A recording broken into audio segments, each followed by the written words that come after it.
Vijay Devarakonda, Rashmika Mandanna dating లో ఉన్నారని గత 3-4 ఏళ్లుగా వార్తలు వస్తూనే ఉన్నాయి. పుష్ప సినిమాతో పాన్ ఇండియా రేంజ్ కి రష్మిక మందాన ఎదిగిపోయింది. మరోవైపు విజయ్ దేవరకొండ తన పాన్ ఇండియా మూవీ లైగర్ డిజాస్టర్ గా మిగిలిన తన క్రేజ్ ని మాత్రం టాలీవుడ్ లో కాపాడుకోగలిగాడు. గతంలో గీతా గోవిందం, డియర్ కామ్రేడ్ సినిమాల్లో కలిసి నటించిన విజయ్ దేవరకొండ, రష్మిక మందాన వచ్చే ఏడాది మళ్లీ కలిసి సినిమా చేసే సూచనలు కనిపిస్తున్నాయి. విజయ్ దేవరకొండ, రష్మికలు కలిసి సినిమాలు చేసి దాదాపు 3 ఏళ్లవుతుంది. కానీ ఇప్పటికీ ఇద్దరి మధ్య సాన్నిహిత్యం పెరుగుతూ వస్తుంది. గత ఏడాది చివర్లో ఇద్దరు కలిసి మాల్దీవ్స్ కి హాలిడేకి వెళ్లారు.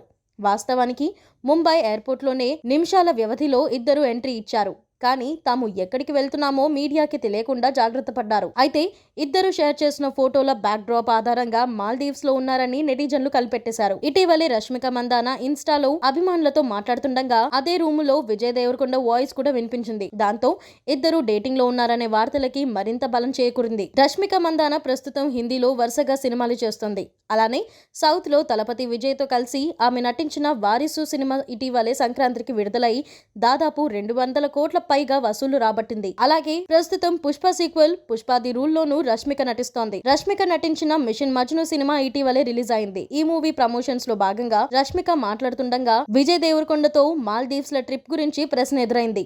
దాంతో రష్మిక స్పందిస్తూ, అవును, ఇద్దరం కలిసి మాల్దీవ్స్ కి వెళ్ళాం, అందులో తప్పే ఉంది, మేమిద్దరం బెస్ట్ ఫ్రెండ్స్ అంతే అని స్పష్టం చేసింది.